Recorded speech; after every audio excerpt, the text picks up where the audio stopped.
నమస్కారం అండి. భగవద్గీతలో నేడు 13వ అధ్యాయము క్షేత్రజ్ఞ విభాగ యోగమునందు 2వ శ్లోకము తాత్పర్యం వినిపిస్తున్నది మీ విజయభాస్కర్. ఇదం శరీరం కౌంతేయ క్షేత్రమిత్యభిధీయతే ఏతద్యో వేత్తి తం ప్రాహు క్షేత్రజ్ఞ ఇతి తద్విదః. తాత్పర్యం: ఓ కుంతీపుత్రుడైన కౌంతేయ, ఈ స్థూల శరీరము క్షేత్రమని చెప్పబడుతూ ఉంది. ఇది శరీరము అని ఎవరు తెలుసుకుంటున్నాడో అతడే క్షేత్రజ్ఞుడు అని ఈ రెండింటి గురించి తెలిసిన వారు చెబుతుంటారు. ఇదం అనే పదంతో ఈ శ్లోకం మొదలైంది. ఇదం అంటే ఇది, చూడబడేది. నేను ఈ పుస్తకము చూస్తున్నాను అంటే నీవు వేరు, పుస్తకం వేరు, చూసేవాడు వేరు, చూడబడేది వేరు. ఇదం అంటే చూడబడేది. చూడబడేది అంతా క్షేత్రమే.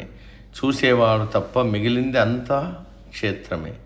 ఈ ప్రకృతి అంతా క్షేత్రమే. ఈ భూమి, గ్రహాలు, పాలపుంతలు అన్నీ క్షేత్రమే. ఇదం అంటే ఇది అనే పదానికి సమాధానంగా వచ్చే ప్రతి పదార్థం క్షేత్రమే.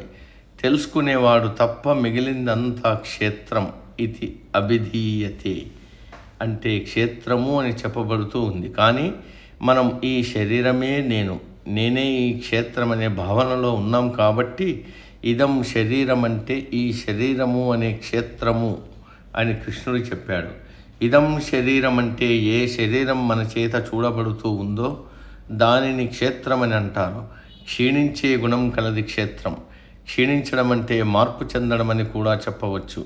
క్షీణత అంటే ఏమిటి? కలుసుకున్నవి విడిపోవడం. ఈ శరీరాన్ని తీసుకుంటే ఇది పంచభూతాలైన నీరు, గాలి, అగ్ని, ఆకాశం, భూమి అంటే పదార్థం వీటితో కలిసి శరీరంగా రూపుదిద్దుకుంది.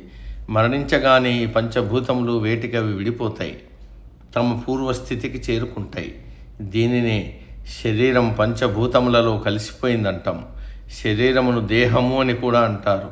దేహము అంటే దహనయోగ్యమైనది, ఆఖరుకు దహించబడేది. అంతేకాకుండా ఈ దేహము శారీరక, మానసిక రోగములతో నిరంతరం దహించబడుతూ ఉంటుంది కాబట్టి దీనిని దేహము అని అంటారు. క్షేత్రము అంటే భూమి, పొలము అని కూడా అర్థం. భూమిలో గింజలు పాతిపెడితే మొక్కలు వచ్చి ఆ మొక్కలు మరికొన్ని గింజలను ఉత్పత్తి చేస్తాయి. అలాగే ఈ శరీరంలో కూడా వీర్యమనే గింజల సాయంతో మరొక శరీరం తయారవుతుంది. ఆ కారణం చేత కూడా ఈ శరీరాన్ని క్షేత్రమని అంటారు. కాబట్టి ఈ శరీరంతో సహా మనం చూసే పదార్థాలు అన్నీ క్షీణించే గుణం, మార్పు చెందే గుణం, దహనయోగ్యమైన గుణాలు కలవే. కాబట్టి చూడబడేది క్షీణత కలిగినది క్షేత్రం. చూడబడేది క్షేత్రమైతే చూసేది ఎవరు? క్షీణించేది క్షేత్రమైతే క్షీణించకుండా ఉండేది ఎవరు? డైవింగ్ చేసేవాడిని డైవర్ అంటాం. అలాగే ఈ క్షేత్రమును చూసేవాడిని, ఇది క్షేత్రము అని తెలుసుకునేవాడిని క్షేత్రజ్ఞుడు అని అంటారు. సాధారణంగా నా శరీరము, నా చెయ్యి, నా కాలు, నా పొట్ట, నా గుండె అని అంటూ ఉంటాం. ఈ మాదిరిగా ఈ శరీరాన్ని, అవయవాలను చూసేవాడు, గుర్తించేవాడు ఎవరో ఒకరు ఉండాలి కదా. ఆయనే, ఆ తత్వమే, ఆ చైతన్యమే క్షేత్రజ్ఞుడు. దీనికి క్షీణత లేదు. క్షీణత లేనివాడు క్షేత్రజ్ఞుడు. కానీ చూసేవాడు వేరు, చూడబడేది వేరు. రెండు ఒకటి కాదు అని తెలిసి కూడా మనం మాత్రం రెండు ఒకటే అనుకుంటున్నాం. అంటే ఈ శరీరమే నేను అనుకుంటున్నాం. అదే అజ్ఞానం. అందుకనే కృష్ణుడు అంటున్నాడు, ఓ అర్జున, నీవు, నేను, భీష్ముడు, సుయోధనుడు, రాజులు, సైనికులు వీరందరూ నీకు శరీరాలుగా కనపడుతున్నారు. ఈ శరీరాలని క్షేత్రములు అని అంటారు. క్షేత్రములో విత్తనములు నాటితే మొక్క మొలిచి మరొక క్షేత్రం తయారవుతుంది. ఇదే సృష్టి. అలాగే ఈ క్షేత్రంలో ఉంటూ ఈ క్షేత్రమును తెలుసుకునేవాడు క్షేత్రజ్ఞుడంటే ఆత్మ. నిజానికి శరీరానికి చేతనత్వం లేదు. ఎందుకంటే ప్రాణం పోయిన తర్వాత శరీరంలో అన్ని అవయవాలు ఉన్నా అది కదలలేదు. పైగా మరుసటి రోజుకు కుళ్ళిపోతుంది. ఈ శరీరం క్షేత్రమైతే దీనిలో ఉన్న చైతన్య స్వరూపమే క్షేత్రజ్ఞుడు. శరీరం నిద్రపోయినా క్షేత్రజ్ఞుడు మేలుకునే ఉంటాడు.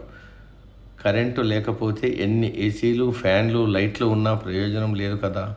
అలాగే లోపల చైతన్యం లేకపోతే అతడు ఎంత గొప్పవాడైన, అధికారైనా, నాయకుడైనా ప్రయోజనం లేదు. లోపల ఉన్న చైతన్యం ఒకటే అయినా మనం శరీరానికి ప్రాధాన్యత ఇస్తున్నాం. అదే అజ్ఞానం. నేటికి సమాప్తం. తదుపరి శ్లోకం రేపటి రోజు. సర్వే జన సుఖినో భవంతు. అందరూ బాగుండాలి, అందులో మనం ఉండాలి.